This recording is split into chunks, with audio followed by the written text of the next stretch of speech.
Tarkibida spirit bar atir ishlatish to'g'risida. Savol. Assalomu alaykum ustoz.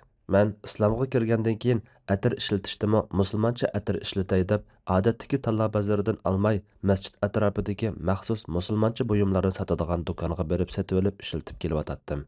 Yaqinda atirni spiritsiz yasag'ili bo'lmaydiganligini anglab, material ko'rish ham atir sotquchilardan so'rash orqali rostilla spiritsiz atir yasashning mumkin bo'lmaydiganligini bildim. Demak, shu masjidlarda sotilayotgan atirlardami spirit bor ekan. Masjidda atir sotquchilardan so'rasammi, spirit borligini aytdi. Mushundaq atirni ishlatishga bo'lamdi bo'lmamdi. Spirit tarkibini ichish cheklangan bilan boshqa yerga ishlatish cheklanmamdi ya. Yana bir savol. Assalomu alaykum. Biz yaqinda atir ishlab chiqarmoqchi edik, biroq spirit qo'shmay ishlagili bo'lmaydi ekan. Buningga fatvo so'rasak, ba'zi ulamolar bo'lmaydi desa, ba'zi ulamolar bo'ladi deb keskin fatvo berolmadi. Şoňa bu işte fatwa so'rab sizlarga murojaat qildik. Sizlarning tezlikda keskin dalil bilan javob berishinglarga taqazzamiz. Alloh ko'p rahmat qilsin. Javob: Va alaykum assalom va rahmatullohi va barakatuhu. Barliq hamd sanolar Janobi Allohga bo'lsin. Durud va salomlar payg'ambarimizga, u zotning oila tavobatlariga, ashablarga va u zotga toki qiyomatgacha ergashganlarga bo'lsin. Spirit moddasini ichish olimlarning birdek ittifoqi bilan harom, chunki u mast qiladi. Hadisda mast qiladigan har qanday narsa harom deb ko'rsatilgan. Hamda spirit moddasi mast qiladigan aroq doirasiga kiramdi yoki zaharlik va yoki ziyonli moddalarga kiramdi degan jihatdan olimlar bu vaqtda izlangan va ularning ko'z qarashlari o'xshash bo'lmagan. Uni aroqqa o'xshash deguchilar aroqning najosligida ixtiloflashgan. 4 mazhab imomlari aroq najos deb qaragan. Ular Janobi Allohning bu so'zini dalil qilgan. Ey iymon etganlar, aroq, qimar, tiklangan taşlar va pal o'qlari shaytonning ishidan bo'lgan paskinlikdir. Shunga najotlik tepishinglar uchun ulardan yiroq turinglar. Maida surasi 90-oyat. Ular oyatdagi rijisun degan so'z nejis, paskina va maynat degan ma'noni bildirdi. Shariat aroqqa rijisun deb hukm qilgan va uningga yaqin kelmaslikka buyurgan ekan, u harom bo'lish bilan billa nejis, ya'ni maynat bo'ladi. Aroq bundaq bo'lsa, spirit moddasimi harom bo'ladi deb qaragan. Lekin bu dalilga boshqalar mundaq deb raddiya bergan.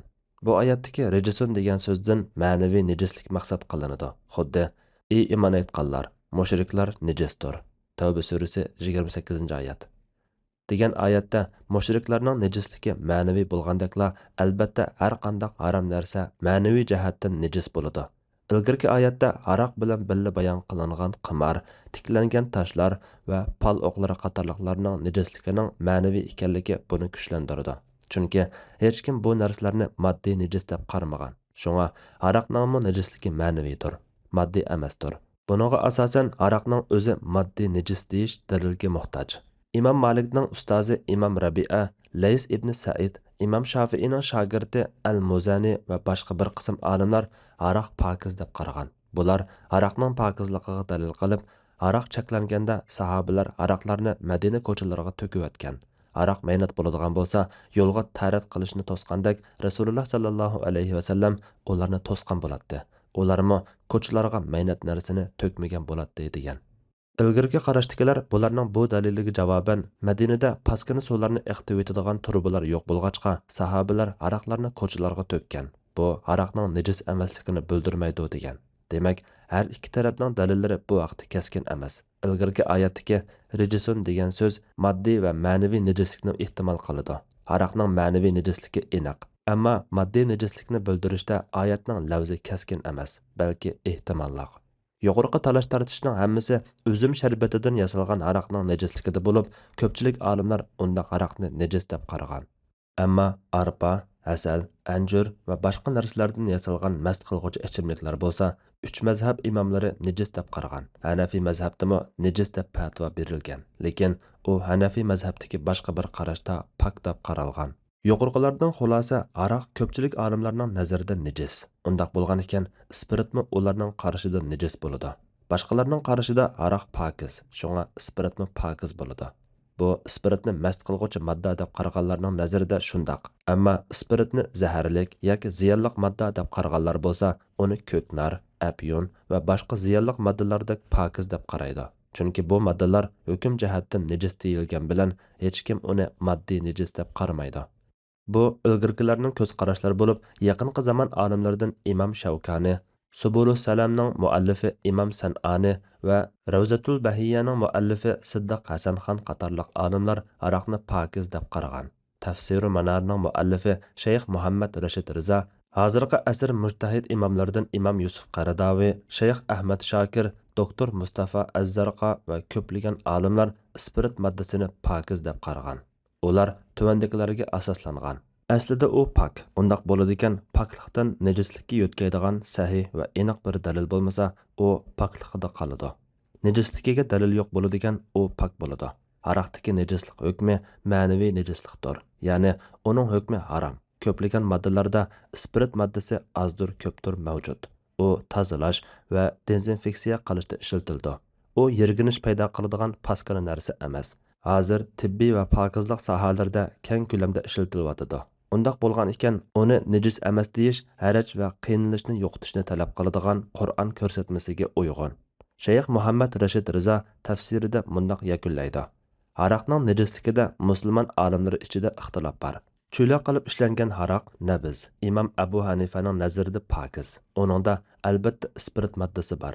Spirit bo'lsa aroq emas. Yevropa atirlari sap spiritmi emas, balki uningda boshqa pokiz moddalarda bor bo'lgandek spirit moddasimi bor. Spiritni nejis deb qarash o'rinsiz. Hatto aroq nejis deb qaraganlarning nazaridami spiritni nejis deyishga bo'lmaydi.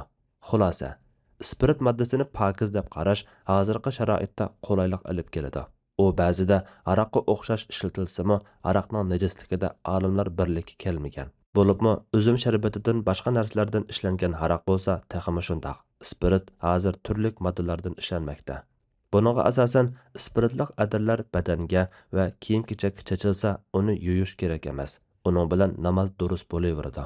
Bu ixtilof bo'lgan masala bo'lg'achqa, olimlarning qarashlari va dalillari bayon qilindi. So'rg'uchi qaysi qarashga ko'ngli xotirjam bo'lsa, shu qarashni olsa bo'ladi. Ikki qarashning birini tarjih qilish to'g'ri kelsa, spirit nejis emas degan qarash kuchlik. Chunki birinchi, spiritni ichishdan boshqa ishga ishlatgan ahvolda oyatdagi aroq harom qilinish illati hukm chiqarishda ta'sir ko'rsatadigan sifati topilmaydi. Ikkinchi, aroqning nejisligi ma'naviy. Spiritni harom deganlarmi spiritni nejis deb harom degan. Buningga asosan, agar aroqni nejis emas degan qarashni tutsak, bu hukm yo'qaydi. Chunki hukm illati bilan tang yo'qoladi.